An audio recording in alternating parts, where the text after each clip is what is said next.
So it seems appropriate to approach this concluding part of the series like a detective in the finale of a murder mystery, gathering together the evidence I've amassed so far and laying out what we can deduce from that evidence. Of course, the irony is that these films I've been discussing are designed to prevent viewers from doing just that. They invite us to solve the murder mysteries, then do their best to thwart our ability to do so, at least on first viewing. But that aside, this investigation has revealed what makes the postmodern slasher distinctive as a phase of the subgenre. Let's start by reiterating that the whodunit film isn't unique to this era. As I stated in part 1, the murder mystery is one of the slasher subgenre's foundational components. What changes in the mid-1990s is how the whodunit is employed. The shift is mainly tonal, and the whodunit structure is one place the phase's tone becomes particularly legible, which is why I've focused on it in this series. To be clear, I'm not arguing that any single element that I'm about to describe, paranoia, misdirection, self-consciousness and so forth, is exclusive to this subgenre or this era. My claim instead is that the particular combination of elements distinguishes the postmodern slasher's tone from the subgenre's earlier phases. The postmodern slasher whodunit promises its viewer a kind of mastery. We are invited to play, in fact we're goaded into trying to guess the killer's identity. But rather than being a kind of inadequacy, here, not knowing is part of a game. This is why Scream's been referred to as an audience participation movie. Uncertainty is maintained throughout, so that we have to keep working on the solution as we continue to watch. The game is built on a reasonable expectation that the mystery should be solvable. In the case of Scream, with its allusions to other films and to horror tropes, we're implicitly assured that knowledge of the subgenre, its killer types, its conventions and its tricks, should give us the tools to piece together the mystery.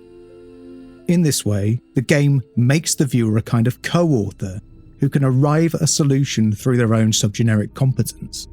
And key to that approach is a tendency to lean on the subgenre's conventions.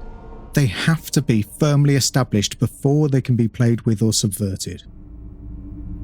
In the remainder of this video, I'll show that the postmodern slasher whodunit's promise of mastery is fundamentally an illusion. That illusion falls apart in two ways. First, as we take stock of these films and how they operate, it becomes clear that the viewer's epistemic vantage point isn't superior to the characters' viewpoints, and actually, we often know less than the characters on screen do. Second, the knowledge of the subgenre that comes from fandom seems to be empowering in the whodunit game, but actually, it's inferior to the filmmaker's authorial control. It isn't that any single device breaks down the viewer's mastery. It's not the withholding, it's not the misleading.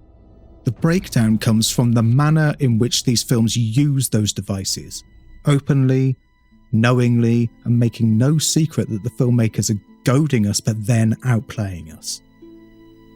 The first element we need to consider is the one this series started with, the complaint that slasher film victims are idiots who sleepwalk into deaths that any half-alert viewer could see coming.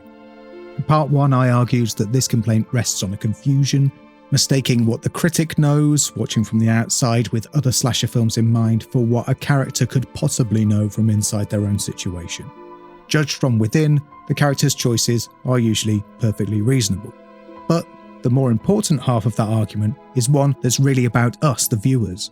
The complaint wrongly assumes that characters are foolish, but it also incorrectly implies that we're almost all-knowing, that our vantage point is the superior one. And across the series I've shown that it isn't. The information asymmetry runs both ways. Although these films often use dramatic irony to let us know more than the characters know, they just as frequently leave us knowing less. So the upper hand these films seem to offer is often undercut, leaving us in the dark.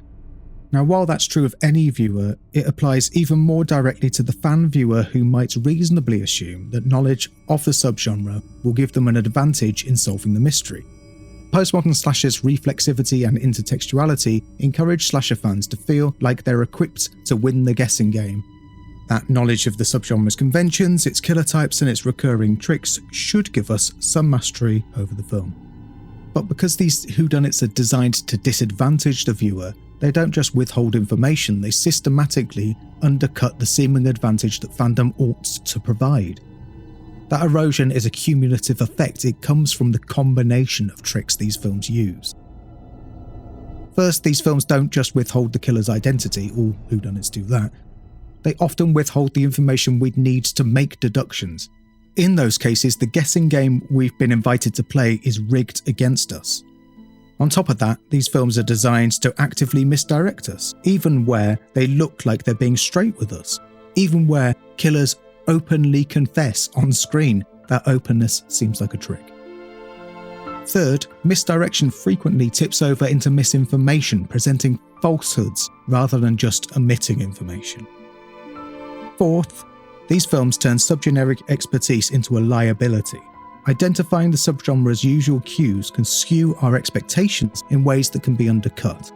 Here, expertise doesn't sharpen our perception, it leaves us exposed, allowing the filmmakers to trick us.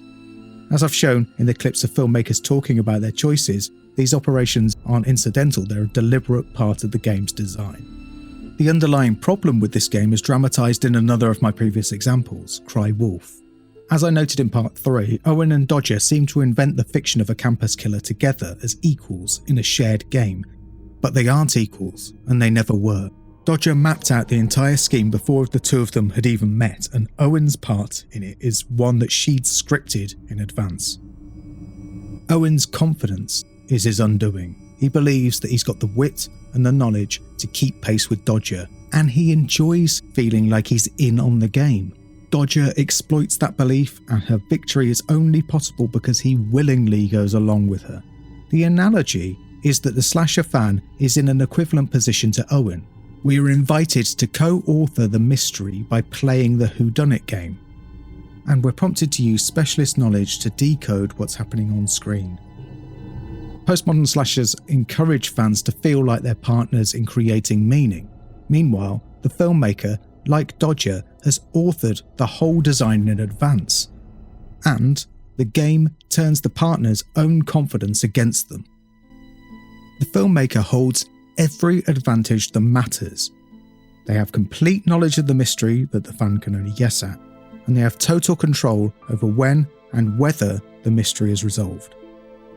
The asymmetry I've just described isn't just a bag of tricks that's peculiar to the postmodern slasher. Epistemic disadvantage is built into the whodunit as a form. The first-time viewer of any murder mystery is, by definition, playing against an author who wrote the solution and knows it completely. So, as David Bordwell observes in his work on the whodunit's game is really just rhetorical. The game implies opponents who can each answer each other's moves, but in the whodunit fiction, the author's work is already finished before the viewer ever encounters the puzzle. The narrative presents or withholds information just as it was designed to do, precisely when it was designed to do so, regardless of how clever our deductions are. We aren't playing against the whodunit film, we're being played by it.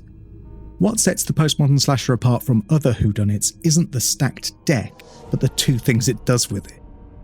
The first I've already traced. It deepens the disadvantage past anything the form requires by combining withholding, misdirection, outright falsehoods, and turning the viewer's own expertise against them. The second, however, is about tone.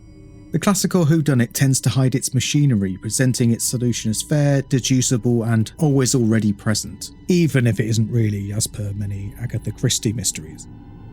The postmodern slasher instead broadcasts that it's playing a game, and what's more, it boasts that it's winning. In this phase, the killers are rarely just caught, they usually unmask themselves, and their reveals are aimed as squarely at us as anyone on screen.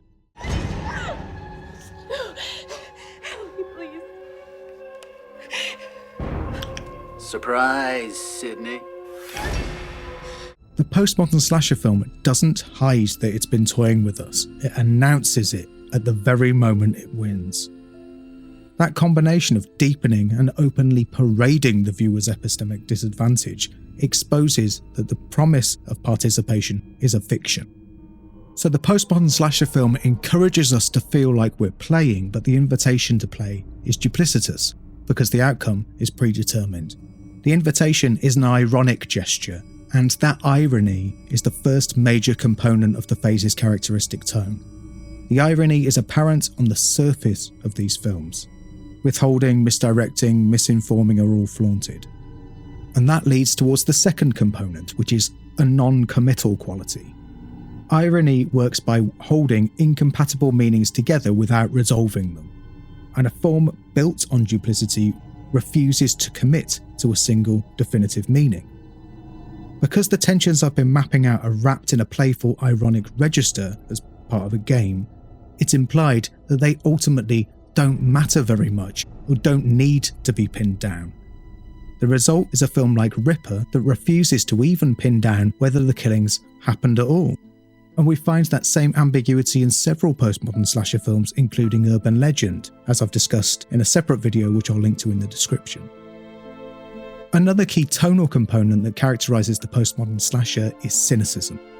If being non-committal amounts to refusing to pin down meaning here, cynicism adds that settling on one definitive meaning wouldn't matter anyway. We encountered that quality in Cry Wolf, where Owen eventually discovers the truth, but the deduction is useless to him. That cynical implication hovers over the postmodern slasher whodunit more broadly. The earnest work of figuring things out, of searching for the truth, is here a fool's errand. This is why the whodunit form is particularly useful in uncovering the phase's tonal qualities. The game is underpinned by a cynical, non-committal disposition. These films scoff at their own predictability by flagging the subgenre's conventions as conventions, and holding them at a knowing, ironic distance that doesn't really take anything quite seriously. They also breed distrust about knowledge through double bluffs, an abundant array of suspects, and constant, overt manipulation of what we're allowed to know. The result is that eventually we can't take anything in the film at face value, and that breeds cynicism. One final observation before closing. As I noted in part 2, these films foster a paranoid atmosphere, which is shared by the viewers and the protagonists alike. The narratives are populated by paranoid characters, teenagers who know a killer is among them, who suspect one another, who can't afford to trust anyone around them. That disposition is mirrored in our own relationship to the film. We are given every reason to be suspicious of the information supplied by the filmmaker. The parallel isn't exact, of course, because the viewer's perspective is distinct from the character's perspective. For us, distrust is part of a game. For the characters, their survival is at stake. With that in mind, let's return one last time to the complaint that slasher film victims are idiots. A character's failure to see the killer coming isn't stupidity, as critics like Newman have it. Greater subgeneric literacy won't save them, just as it couldn't save Randy and Scream. Characters don't see the precise source of danger in a slasher film because that's the epistemic condition the form imposes on everyone inside it. For us, not knowing the killer's identity is a puzzle to solve, for our entertainment. For the characters, instead, the state of not knowing is lethal, and that's one final reason postmodern slasher whodunits reveal the phase's cynical tone. The form invites us to treat the epistemic deprivation that is a death sentence for the characters on screen as just part of a game.